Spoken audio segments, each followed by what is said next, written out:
Now we're going to go into this question of analysis.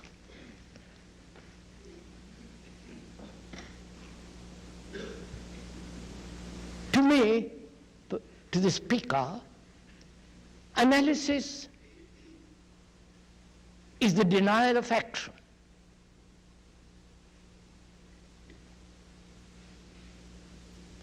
Action being always in the present, active present. Action means not having done or will do, but doing. Analysis prevents that active action in the present.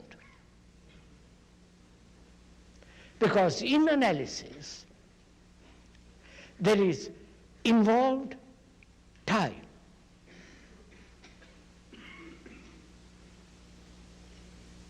A gradual peeling off, as it were, layer after layer, and examining each layer, analyzing the content of each layer.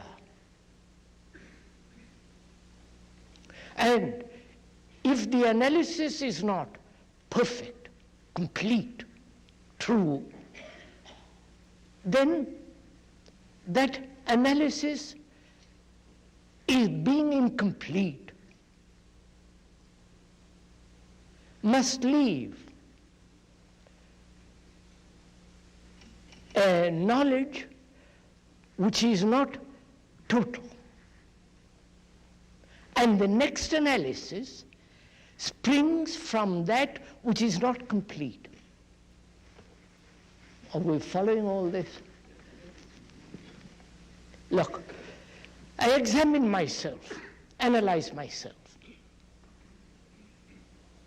And if my analysis is not complete, true, then what I have analyzed becomes the knowledge with which I proceed to analyze the next layer.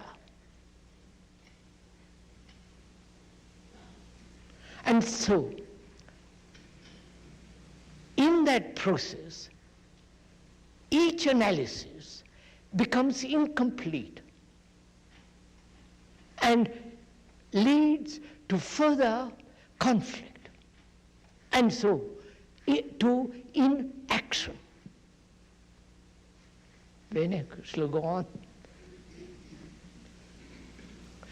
And in analysis, there is the analyzer and the analyzed. Whether the analyzer is professional or yourself, the layman, there is this duality, the analyzer analyzing. Analyzing something which he thinks is different from himself. And the analyzer, what is he? He is the past.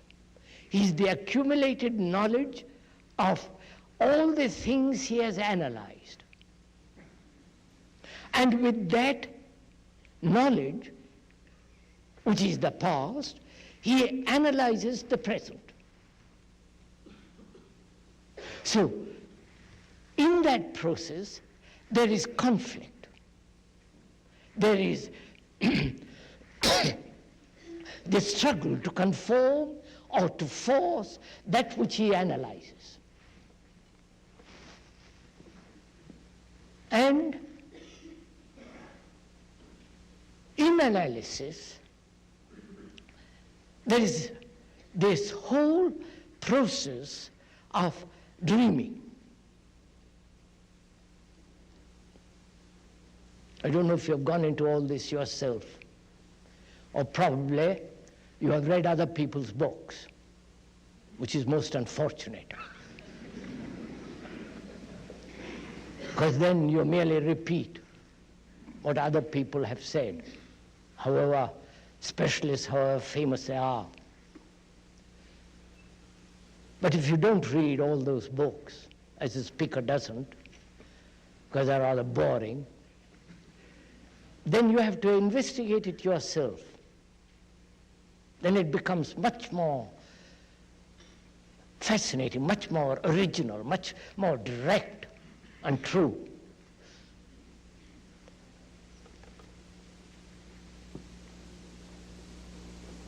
In the process of analysis,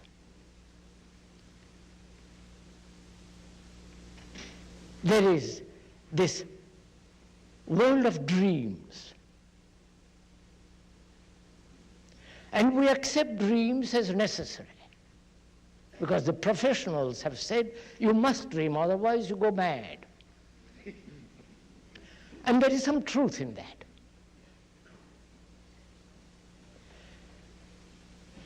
And what are dreams? Because all this we are inquiring into because we are trying to find out whether it is possible to change radically. When there is so much confusion, so much misery, such hatred in the world and brutality, where there is no compassion, one must, if one is at all serious, inquire into all this. And we are inquiring not merely for intellectual entertainment, but actually trying to find out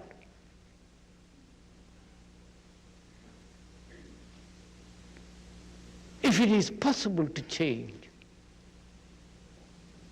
And when you see the possibility of change, whatever we are,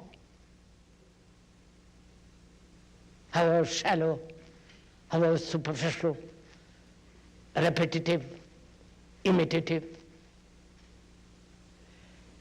if we see that there is a possibility of radical change, then we have the energy to change.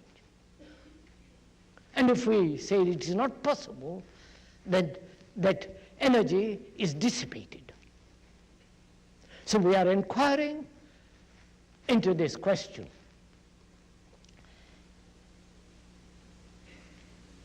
Whether analysis does produce a radical change at all, or is it merely an intellectual entertainment, an avoidance of action. As we were saying, analysis implies entering into the world of dreams. And what are dreams? How does these dreams come into being?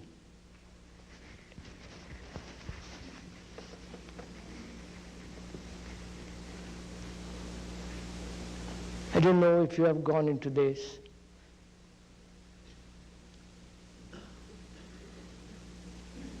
If you have, you will see the dreams are the continuation of our daily life.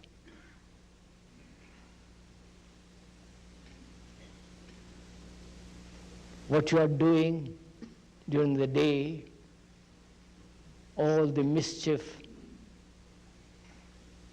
the corruption, the hatred, the passing pleasures, the ambitions, the guilt, and so on. All that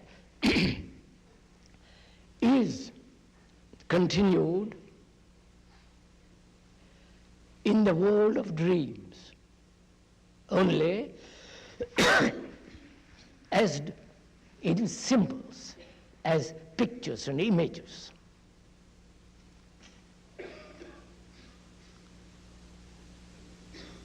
And these pictures and images have to be interpreted.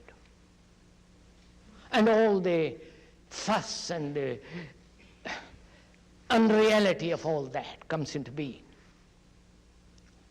One never asks, why should one dream at all? one has accepted dreams as essential, as part of life. Now we're asking ourselves, if you are with me, why you dream at all? Is it possible when you go to sleep to have a mind that is completely quiet? Because it's only in that quiet state that it renews itself. It empties itself of all its content so that it is made fresh, young, decisive, not confused. And if dreams are the continuation of our daily life, our daily turmoil, anxiety, the desire for security, the attachments, then inevitably dreams in their symbolic form must take place. That's clear, isn't it? So when one asks, why should one dream at all? Can the brain cells be quiet, not carry on all the business of the day?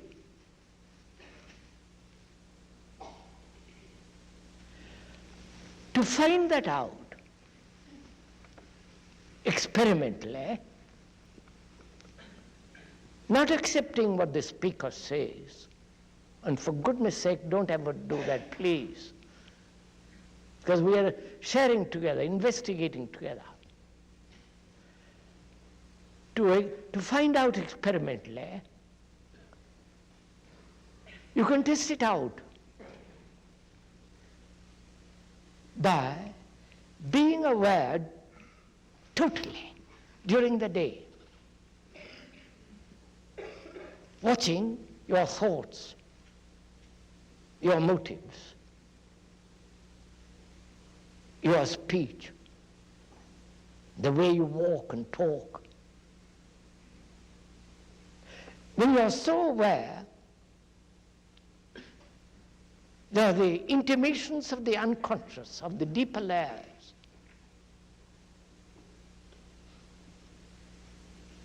Because then you are exposing,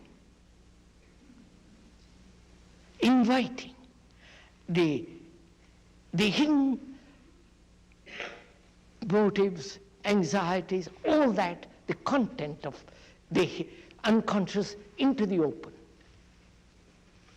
So when you do go to sleep, then you will find that your mind, including the brain,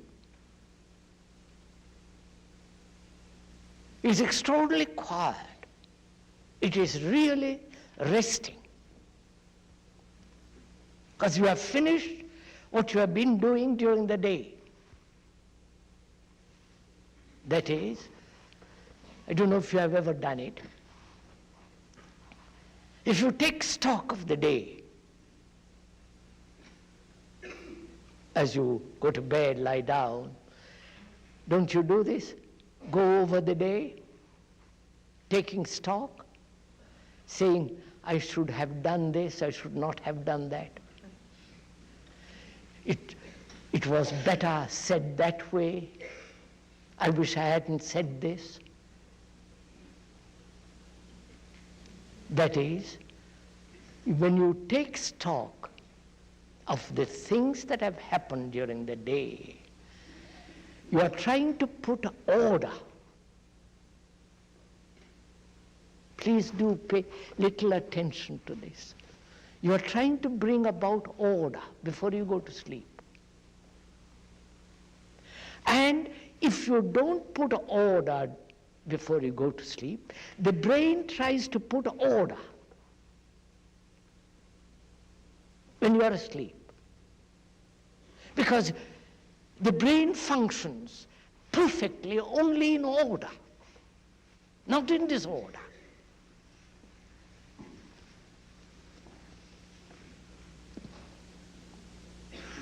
It functions most efficiently when there is complete order.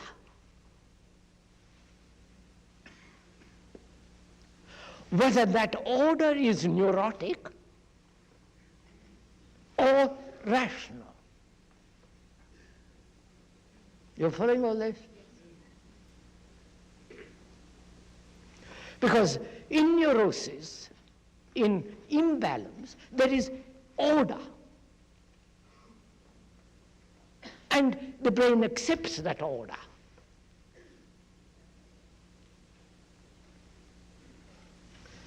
And if you take stock of everything that has been happening during the day before you go to sleep, then you're trying to bring about order, and therefore the brain hasn't to bring order while you are asleep. You have done it during the day.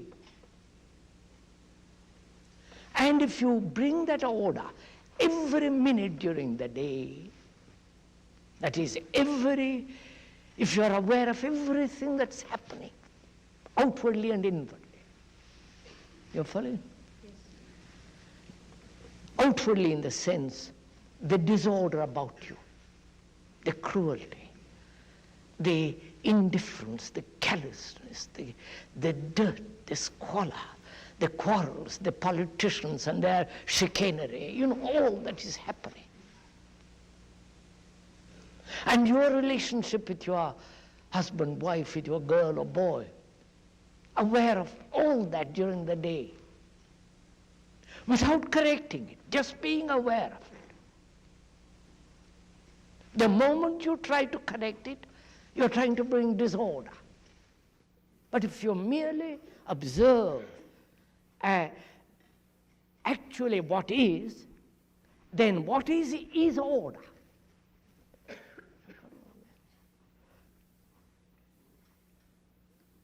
It is only when you try to change what is, then there is disorder.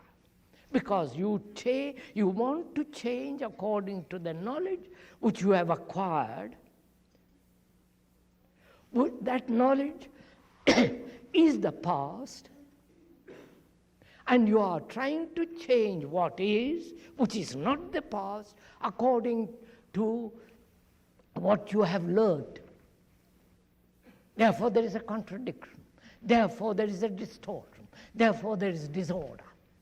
Right? I'm following all this. I hope you are working as hard as the speaker is.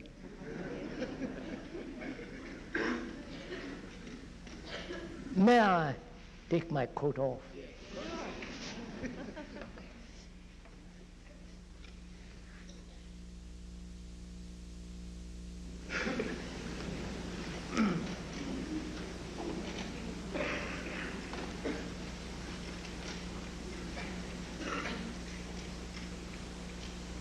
So during the day,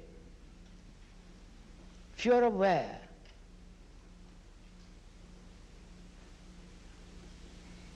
of the ways of your thought,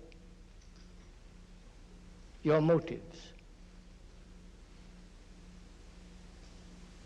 the hypocrisy, the double talk, doing one thing, saying another, thinking another, the deception, the masks that you put on,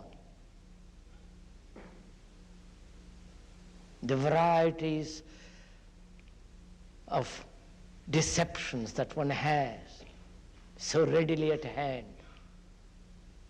If one is aware of all that during the day, you don't have to take stock at all when you go to sleep. You are bringing order each minute. So when you do go to sleep, you will find that your brain cells which have recorded which hold the past become totally quiet. And your sleep then becomes something entirely different. In that sleep, the mind, when we use the word the mind, we are including in that the brain, the whole nervous organism, the affections, all the human structure is the mind. When we use that word, we mean all that, not something separate. In that is included the intellect, the heart, the whole nervous organism. When you go to sleep then, the analytical process has totally come to an end. Then when you wake up, you see things exactly as they are. Not your interpretation of them or the desire to change them.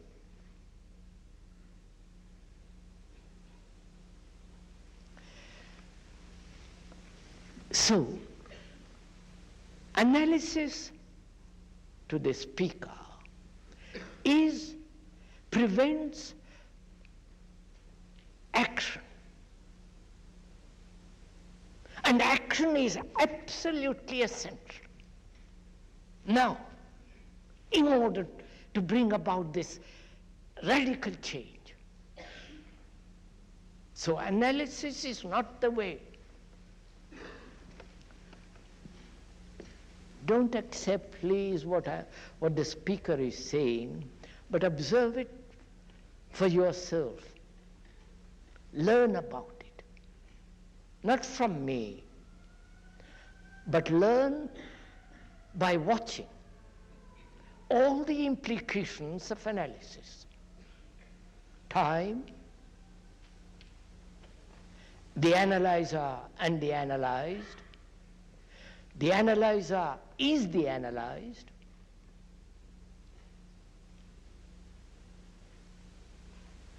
and each analysis must be complete, otherwise it distorts the next analysis. So seeing the whole process of analysis, whether it's analysis, introspective or intellectual analysis, is totally wrong.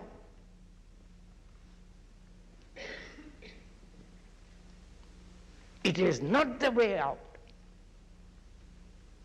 It may be necessary for those who are somewhat or greatly unbalanced, and perhaps most of us are unbalanced. So, that's not the way out. So we must find a way of observing the whole content of consciousness without the analyzer. You're following this? You know, it's a great deal, this is great fun if you go into this. Because you have then reject totally everything that man has said.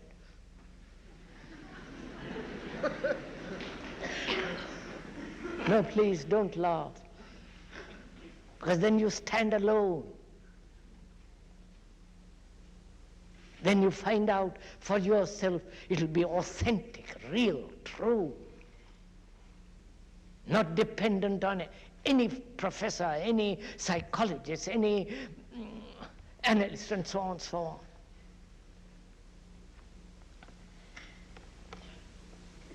So one must find a way of observing without analysis.